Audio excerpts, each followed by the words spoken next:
My boyfriend of almost 3 years told me a series of white lies that to me seem more serious. Can't tell if I'm overreacting or if this is actually indicative of a bigger problem. My boyfriend and I have been dating for almost 3 years, living together for 2.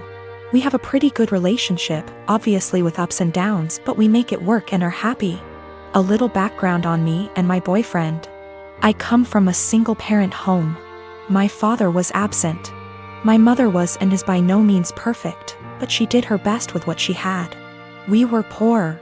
Life was never easy for us, but we had each other. Since I was pretty young, I've wanted to pay her back someday. I've worked incredibly hard to be able to do so.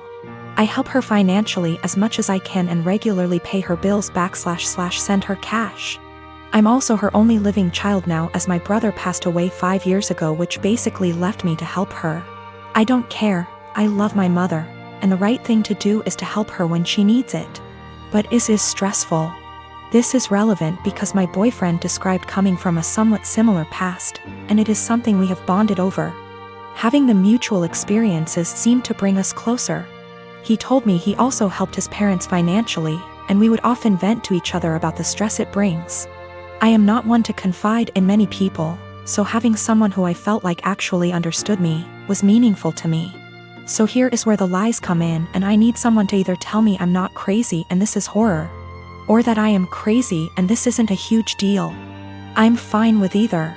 When we met, my boyfriend lived in a condo in a pretty swanky part of the city. I live in the US Northeast. He told me he owned that apartment / condo. I found this to be interesting / odd because he was 28 at the time, and I know this property is upwards of $650,000 on the low end, and he was in an entry-level job for only like 2 years, so the numbers just didn't really add up. Whatever, maybe he's good at saving. But then, since living together, I never once saw a piece of mail for a mortgage payment, electric bill, taxes, nothing. Not for 2 whole years. Very odd. Also, when we started living together, he didn't have his room rented out in the former apartment yet, so he was still responsible for that portion of the rent. He would send a Venmo payment to his mother on the 1st of every month for his portion. I don't own property, but I can't think of a scenario where I would Venmo my mother to pay the mortgage on a property I supposedly own. Getting more odd. He would then go to his parents' house for an afternoon and come back really upset. Usually when I would ask why, it was because they were having financial problems and he needed to help them out. I totally understood this and supported him. He literally has cried on my shoulder about this many times. He tried to start a company years back and ended up getting into debt somehow. He told me this debt was $17,000 and that he paid it off. I'm confused because I met him only 2 to 3 years after the supposed debt accrued / company dissolved, and it was already paid off. He told me when he moved back home after the business failed, he was $17,000 in debt and living at his parents' house working at a minimum wage job. How someone with a minimum wage job pays off that much debt in 3 years, I'll never know. We got into a fight a few weeks ago and I finally had enough and confronted him about these things. He doesn't help his parents, they actually pay his phone bill, and this was all a lie. He doesn't own that apartment, he didn't pay off that debt from his company. He initially told me his parents helped pay it off and then like 3 minutes later, came clean. And said that his business partner paid it off, so I have literally no idea what the truth is there, and if anything, in my eyes. His parents are the ones who are financially supporting him. So now, I'm dating a 31 years old man who doesn't pay his own phone bill, was lying to me and / or completely fabricating aspects of his life for 3 years. And then when confronted about it, continued to make up lies and then came clean about them 5 minutes later. I'm obviously concerned that he could lie for this long, about fundamentally important things like our values, and so on. I sincerely thought I would marry this man. He seemed to understand me like no one else and to be a truly caring and genuine person. Now I'm having a hard time rationalizing actually planning a life around someone who would not only lie about their background and family etc., but also financial aspects. Aside from that, I now can't tell what is the truth and what is a lie. I've also noticed other things he has lied about, called him out on it, and he has denied it outright to my face. I see this as a form of gaslighting, as I know I'm not wrong, but he is trying to convince me otherwise. Am I overreacting? Is this a white lie that went haywire? Or is this actually a series of complete and utter bullshit used to manipulate me? And also, is it insane for me to actually consider a life with this man? I am a 41 years old male, single dad with a 13-year-old daughter Lacey. My wife died in childbirth and it's just been me and Lacey all her life.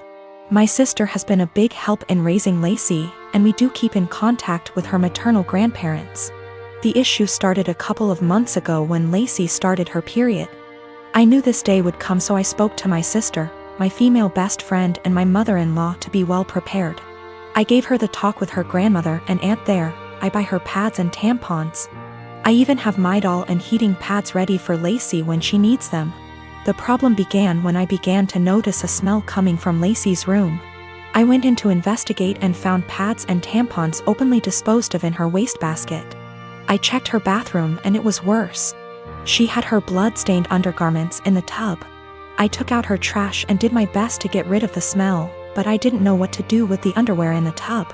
Later, I noticed bloodstains on the couch. It took a while of cleaning, but I got them out. I figured that was the end of that. It happened again last month, when I noticed Lacey's room was stinking again. And I saw she didn't even wash the underwear from before. The bathroom was unbearable at this point. Then earlier this week, I saw bloodstains on the couch again. I sat Lacey down and told her that she had to learn to properly dispose of her feminine hygiene products and wash her underwear, as the smell was becoming too much. And to be careful of getting bloodstains on the couch or anywhere she sits. I also noticed her sheets had a lot of bloodstains and brought this up too. I also let her know that it was okay to get blood on things as long as she washed them. And I wouldn't be upset if I saw her blood-stained items being washed. Lacey immediately blew up at me saying that periods aren't gross and that I was period shaming, and that I needed to educate myself on menstruation. I then got texts from my sister and mother-in-law scolding me for making Lacey feel ashamed of her bodily functions. But I honestly wasn't trying to convey that periods are gross. I was trying to convey that her hygiene needed to be addressed and that the smell was becoming unbearable. I just wanted to make sure that Lacey knew how to properly dispose of pads and tampons without it smelling, and that I wouldn't be annoyed if she washed her blood-stained items. We have washed the sheets with hydrogen peroxide and purchased some OxyClean for future instances should we need it. I have asked her aunt and grandmother about, and they'll be able to give her more info as different hygiene products she can use. I am a 33 years old woman, the breadwinner of our household. I have multiple, highly specialized degrees for a niche industry. I make $200K plus, with potential to get in the $600 MS range. My company has not been hit that badly by COVID, so most of us have kept our jobs, but we're held to strict standards. My husband has a broad degree / work experience. He quit his job right before COVID hit, hoping for a better job in the meantime, and I was supportive. He spent a ton of time applying to various jobs, and finally landed an interview at Organization X. This is his dream job, in almost every imaginable way. I can't be detailed. However, it's paying about $65K a year, which would be fine, except this job directly puts my job stability at risk. My company and this org are adversarial, at best. My field is extremely secretive, and if clients discovered my spouse was working for a competitor, I would be permanently tainted. I wouldn't be able to get a job in the industry forever. I know this sounds like an exaggeration, but I promise you, it absolutely is not.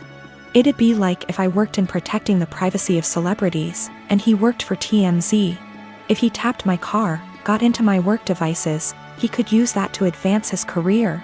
And any trust one have in this field will be gone. Even if I trusted my husband not to do that, my clients and company don't. Worse, B / C my background is so specialized, this is the only field I can work in. I asked him to drop from consideration for this job, since if he got it, we'd lose my income. $65K a year cannot support us in this city. Plus, he does not have to work for this organization. Even if the job market is awful right now, his background gives him access to a wide range of jobs, but I only have this one niche field. He was extremely angry and said I was selfish and only cared about money. I told him that if he wanted to go back to school for an advanced degree or just be unemployed for a while, I would support him. But taking this job isn't possible. He continued the process behind my back and got the offer. He wants to accept it, B//C. He says his career needs to take priority and that I wasn't being a supportive wife. I feel so betrayed, and I've contacted all relevant higher-ups in my company to inform them. I notified them as soon as he got the interview. B//C. It's better coming from my email than from a background check. I told him he could decline the offer, W// me watching him physically decline it. Or he could accept the offer and move out immediately. I would pay for him to stay 2 weeks at a hotel, and we would begin divorce proceedings. My company is willing to take care of all of my legal fees. I feel awful. I still love him. I moved decisively, B//C. This was the best way to cut my losses, but it still hurts. He called me heartless and cold. It's true that I was prioritizing my career over his, but it felt like the only option at the time. My dad practically gave me up to his sister from the moment I was born. My mom died when she was giving birth to me. And my aunt told me he never recovered from that because he blamed me for her dying. It hurt a lot as a kid that at family events he would ignore my existence. When I was a little older, he got more vocal about me killing her, and he can't stand to look at my face. You can imagine the amount of therapy that put me in. I used to go to church crying because I was scared about going to hell for doing that to my mom. That's how much his words me up. But the shitty part was that I never stopped trying to be accepted by him. After my high school graduation, he told me to never bother him again since he legally has no obligation to me anymore, since he was sending my aunt money to take care of me. Around that time is when I finally started accepting that reality, so from there we moved on with our lives. My aunt doesn't talk to me about him. Sometimes my grandparents do, and that's how I found out he got married. They were mad he didn't invite me to their wedding, but to me it didn't matter because we're not close. But it was his wife who wanted to meet me. It's the first time ever that he wants to make contact, and it was to pretty much say she wants me on their life. She doesn't know the real reason about why we're estranged. He asked me to please not say anything, and maybe this could be a way to reconcile after all. But he was only doing it for her. That much was clear when we talked. I never said I would be. He still insisted on us meeting at their place because she really wanted to meet me. All she thinks is we were estranged for not getting along in my teenager years, going to college and losing touch because of life stuff. It pissed me off that he played it off as us just not talking for petty reasons. Meanwhile, the actually reason damaged me for years. I told her the truth. Everything he said to me. That he was never a parent to me, that was all my aunt. It was definitely a shock for her. The outcome was a disaster. Everyone has heard about this now. My grandmas in particular told me she understands my anger. But this was his chance finding someone since losing my mom, and now it's been put in jeopardy. My dad is devastated. They think it was going too far to ruin his marriage that way when he was willing to include me in their lives, which could have been the start of our relationship. And they say not only did I ruin that, but also possibly wrecked his marriage. She just doesn't agree at all with what he did, and it could have been avoided if I didn't say anything. For me, it was hard not to tell the truth after the lies made it seem like it was nothing serious. I couldn't ignore what happened after what it did. If it was the right call, since it put their whole marriage at risk after all.